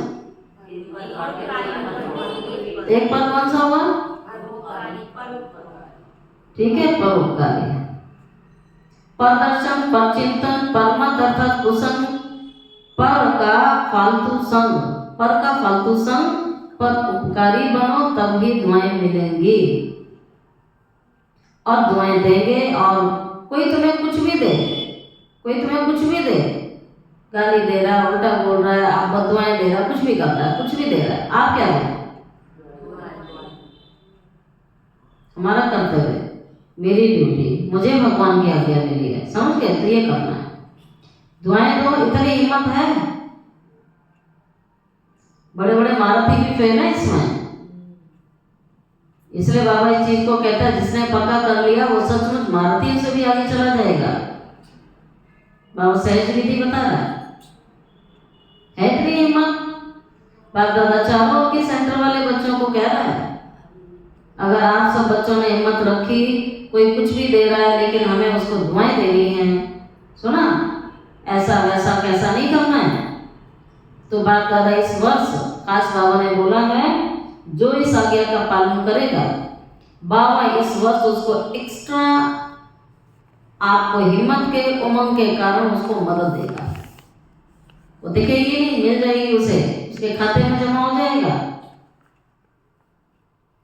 तो बाप दादा इस वर्ष एक्स्ट्रा आपको हिम्मत के उमंग के कारण मदद देगा, एक्स्ट्रा मदद देगा, एक्स्ट्रा मदद मिलेगी, एक्स्ट्रा बाप की दुआएं मिलेंगी। लेकिन दुआएं देंगे तो एक्स्ट्रा मदद किसको मिलेगी? जो मुंह से बोलो, पढ़ने बैठे हुए हैं, क्या देंगे? दुआएं देंगे। देंगे देंगे बाबा की मदद चाहिए? नहीं चाहिए? तो क्या करना है फिर? दुआएं देंगे, कोई कैसा भी है। सुन लिया? ये बाबा को शिकायत नहीं करनी, ऐसा है वैसा है, ये नहीं बोलना है। अच्छा, लेकिन दुआएं देंगे मिक्स नहीं करना है। बाबा के पास तो सारा रिकॉर्ड आता है। संकल्प पहले दुआओं के बदले और कुछ भी ना हो। क्या सुना अभी बाबा ने क्या बोला? जो तुम दिमाग में चलाते हो ना, ये भी बाबा के पास पहुंच जाता है। बाबा का सारा रिकॉर्ड आता है। अभी बाबा ने कहा जो दिख नहीं रहा किसी को, जो यहाँ चल रहा है ना, ये रिकॉर्डिंग बाबा के पास चलती है। सोचा करो, मुंह से बोला तो बहुत कई लोग सुनते हैं ना, 2 4 10 जितने बीच में बोलोगे उतने लोगों को सुनाई देगा। माइक पे बोलोगे और ज्यादा लोगों को सुनाई देगा, लेकिन मन का तो नहीं पता लगता किसी को। उसकी मशीन बाबा के पास है। वही सुधार करना। अभी अंदर की मशीन सही नहीं है। मुंह से हम मीठा भी बोलते हैं, मुंह से हम इज्जत भी दे रहे हैं, मन में इज्जत नहीं है। जिस दिन मन में होगी ना, बाहर दिखेगा, या जिसके लिए रखोगे ना उसको महसूस होगा। तो ये बाबा कह रहा है कि बाबा कहते हैं कि देखो एक्स्ट्रा मदद उससे मिलेगी अगर दुआएं दोगे तो, मिक्स नहीं करना है इसको। फिर बाप दादा के पास सारा रिकॉर्ड आता है, संकल्प में भी दुआओं के बदले और कुछ भी नहीं होना चाहिए फिर। अच्छा चलो, बाबा कहते हैं हिम्मत है हिम्मत, हाथ उठाओ फिर। हिम्मत वाले बच्चे हो ना तो हाथ उठाओ, तो बाबा की मदद मिलेगी। कहा ना बाबा ने, और भगवान की मदद सबको चाहिए। तो ये छोटी छोटी बातें सुना है बाबा ने, एक ही काम दे दिया, सुबह से शाम तक दुआएं देनी है आपको, भगवान की मदद तुम्हें मिल जाएगी। तुम दुआएं दोगे आत्माओं को और भगवान तुम्हें वरदान दे देगा। कितनी बड़ी बात है, सहज उपाय है। तो मुझे क्या जरूरत है किसी के लिए कुछ भी सोचने की? सहज विधि, वरदान पाने की सहज विधि, भगवान से प्राप्तियां करने की सहज विधि है ये। बाबा कहता करना पड़ेगा, लेकिन बिना करे नहीं मिलने वाला है। सिर्फ हाथ नहीं उठा लेना भगवान को दिखाने के लिए, करना पड़ेगा। अच्छा करेंगे, मधुबन वाले करेंगे, टीचर करेंगे, अच्छा एक्स्ट्रा मार्क्स आप जमा करेंगे मुबारक हो।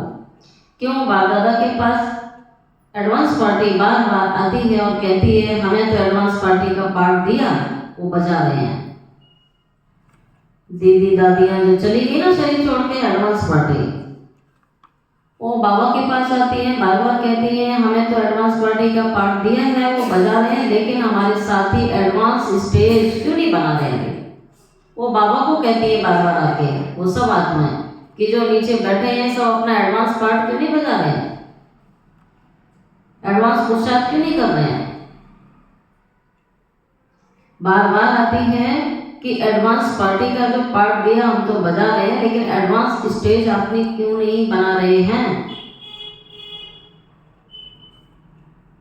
अभी उत्तर उन्हें क्या दें? बाबा पूछ रहे हैं उन्हें क्या उत्तर दें कि अपनी स्थिति एडवांस क्यों नहीं बना रहे सभी? बाबा पूछ रहा है कि मैं क्या उत्तर दूं उस एडवांस पार्टी को? बताइए आप सभी, क्या उत्तर दिया जाए?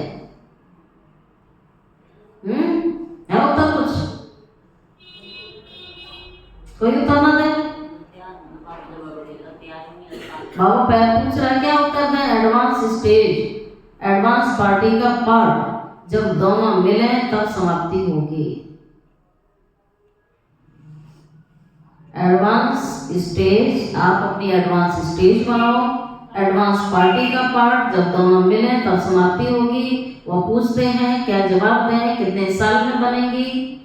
सब तो मना लिया, कितने साल में बनेंगे? Silver jubilee, golden jubilee, diamond jubilee, platinum jubilee, सारी जुबली मना ली। अमृत महोत्सव, सारी सेरेमनी मनाई, उसकी डेट अब फिक्स बाबा कहता है आप करो, सारी जुबली तो मना ली, अब एडवांस स्टेज सेरेमनी मनाओ। इस सेरेमनी का नाम दिया बाबा advance stage. Advance stage ceremony मनाओ, उसकी डेट फिक्स करो, पांडव बताओ डेट होगी उसकी? पहली लाइन वाले बोलो डेट फिक्स होगी कि अचानक होगा? क्या होगा? अचानक होगा कि हो जाएगा? बोलो, बाबा कहता बोलो, कुछ बोलो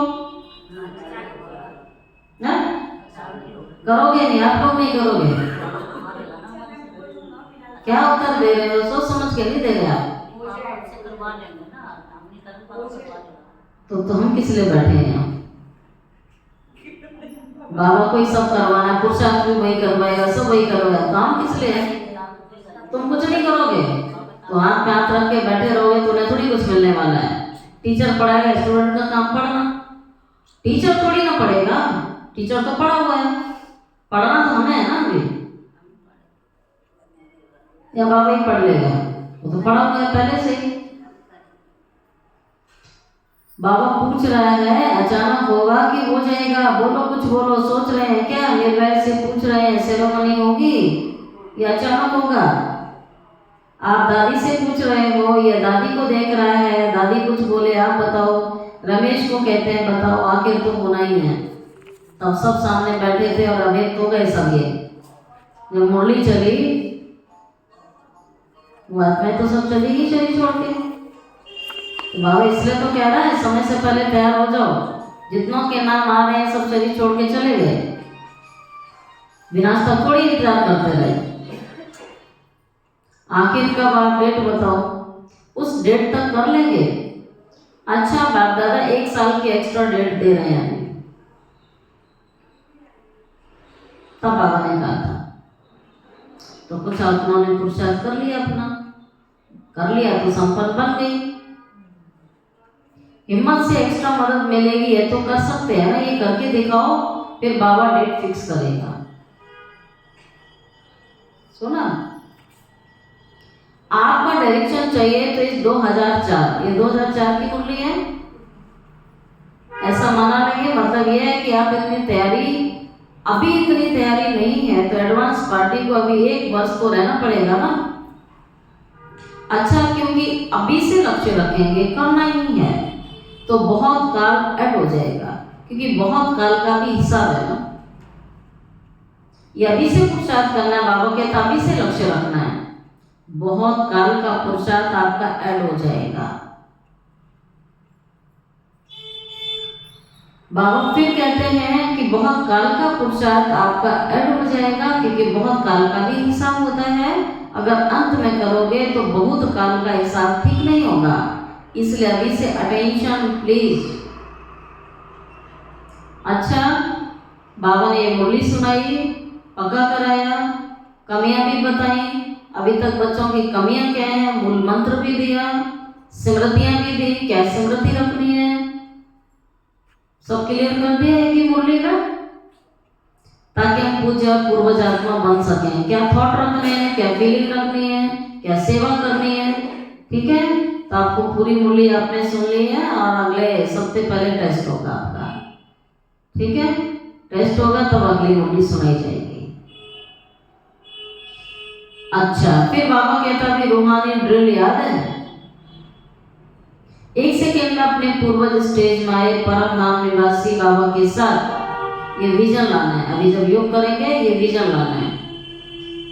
बुद्धि को कितनी देर में ले जाना, अपनी पूर्वज स्टेज में आए परम धाम निवासी, सीधा परम धाम निवासी बाबा के साथ लाइट हाउस 1 विश्व को लाइट दे सकते हो, बाबा पूछ रहा है। तो 1 सेकेंड में सभी चारों ओर देश विदेश में सुनने वाले देखने वाले लाइट हाउस बन के विश्व के चारों ओर सर्वात्माओं को लाइट दो, प्रकाश दो, शक्तियां दो।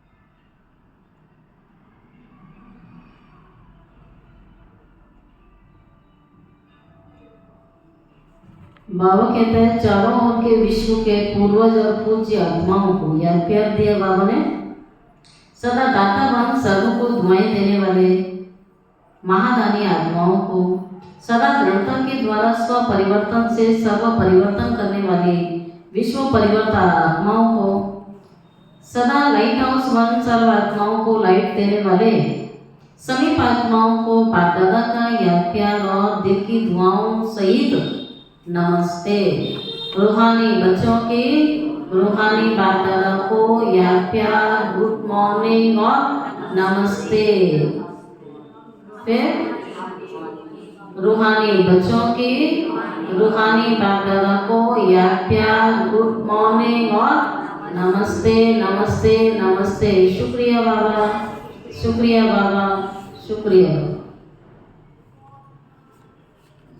दादी से बात की बाबा ने, दादी जानकी से और बड़ी दादी से बात की। अच्छा है, दोनों दादियाँ बहुत अच्छी पालना कर रही हैं, अच्छी पालना हो रही है, बहुत अच्छा है, सेवा के निमित्त बनी हुई है। तो आप सबको भी दादियों को देख के खुशी होती है, खुशी होती है ना, होती है।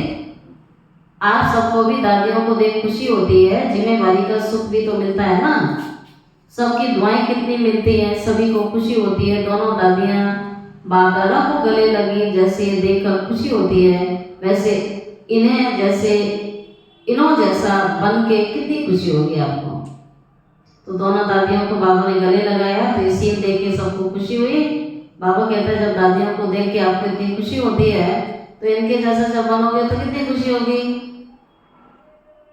क्योंकि बाप दादा ने निमित्त बनाया है, तो कोई विशेषता है तभी तो निमित्त बनाता है।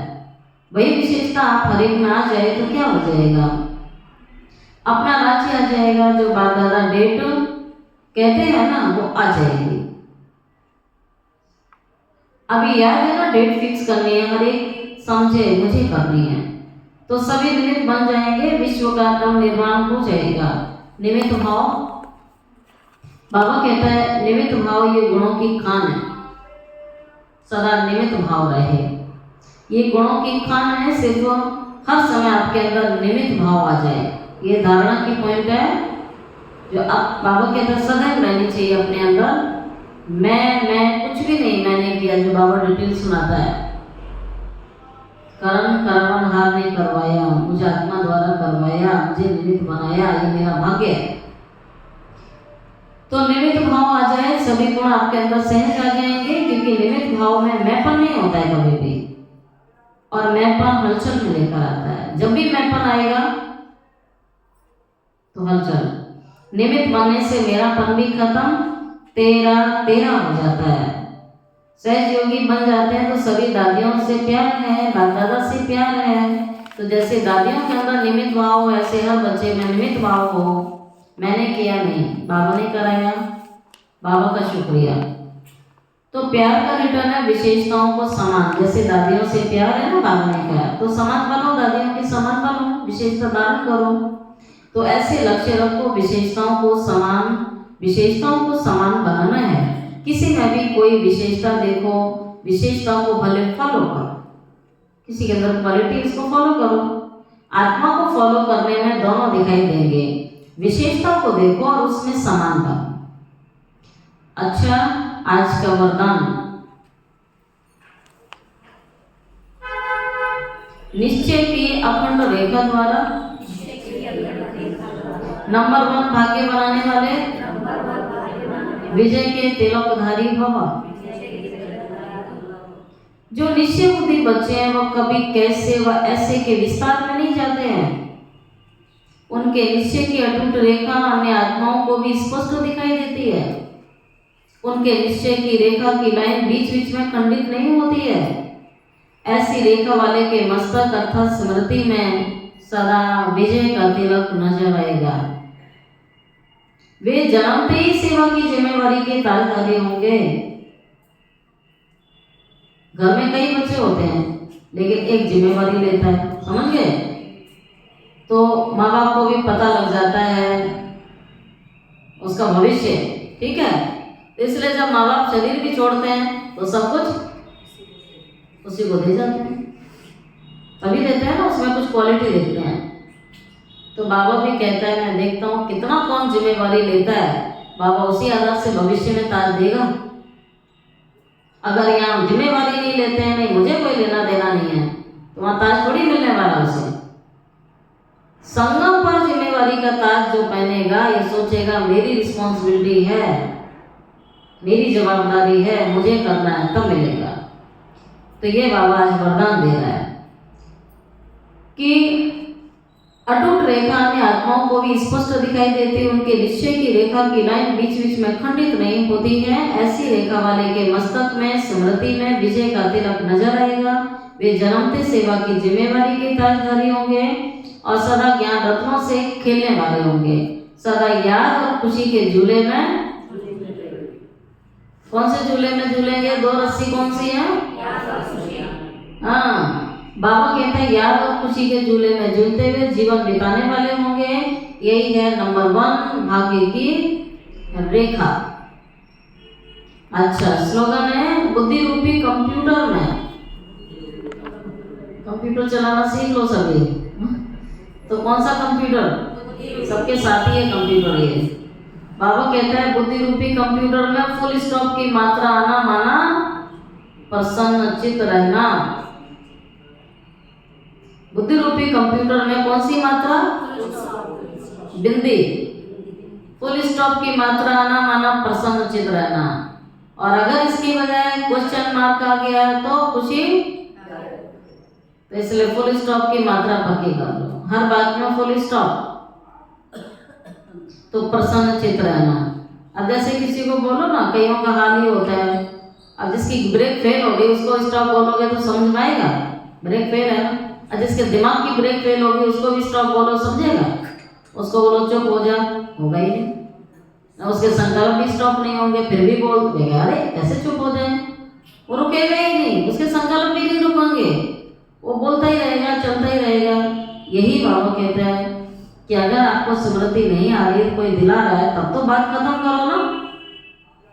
खत्म नहीं करते हैं, फिर दूसरी जगह, फिर तीसरी जगह, फिर चौथी जगह, वो चालू ही रहता है उसका, जैसे ब्रेक फेल हो गई है। बाबा कहता फुल स्टॉप आना, फुल स्टॉप। दोबारा ना मानस पटल में आनी चाहिए, वाणी में तो आना बहुत दूर की बात है, दिमाग में ही नहीं आनी चाहिए। सोचो, तो ये पावर ब्रेक यूज करनी पड़ेगी। जो गाड़ी चलाते हैं वो जानते होंगे ना पावर ब्रेक, पावर ब्रेक तुरंत लगती है। तो पावर ब्रेक कहाँ यूज करनी है? माइंड में। जैसे कंप्यूटर से एक बटन दबाया, प्रोग्राम चेंज हो जाता है बटन दबाते ही, तो फुल स्टॉप, फुल स्टॉप की मात्रा सिखानी है अपने दिमाग को, तो आप सदा प्रसन्नचित रहेंगे। और आज का व्यक्त इशारा एकांत प्रिय बनो, एक और एकाग्रता को अपनाओ। एकांत प्रिय वह होगा जिनके अनेक तरफ से बुद्धि योग टूटा हुआ होगा। सुना? एकांत प्रिय वही होगा जिसका सब तरफ से बुद्धि योग टूटा हुआ होगा, वही एक का प्रिय होगा। एक का प्रिय होने के कारण एक की याद में रह सकता है। फिर हमें दुनिया का प्रिय नहीं बनने की मेहनत करनी है, हमें किसका प्रिय बनने की मेहनत करनी है? और जो बाबा का है वो सर्व का हो जाएगा, अपने आप हो जाएगा। अनेक के प्रिय होने के कारण एक की याद में रह नहीं सकोगे। फिर तुम अनेक तरफ से बुद्धि योग टूटा हुआ हो, एक तरफ जुटा हुआ हो, अर्थात एक के सिवाय दूसरा कोई भी नहीं, ऐसी स्थिति वाला जो होगा वो एकांत प्रिय रह सकता है। सूचना, आज अंतरराष्ट्रीय योग दिवस तीसरा रविवार है, साय 6:30 बजे से 7:30 बजे तक सभी भाई बहनों को संगठित योग में एकत्रित होना है, योग का अभ्यास करना है। क्या करना है? यही शुभ भावना और संकल्प करें कि मुझ आत्मा के द्वारा पवित्रता की किरणें निकल करके सारे विश्व को पावन बना रही हैं। मैं मास्टर पतित पावनी आत्मा हूँ। इस संकल्प से संगठित रूप में सभी को योग करना है और इसका अभ्यास दिन में भी करते रहना है। ठीक है? ओम शांति।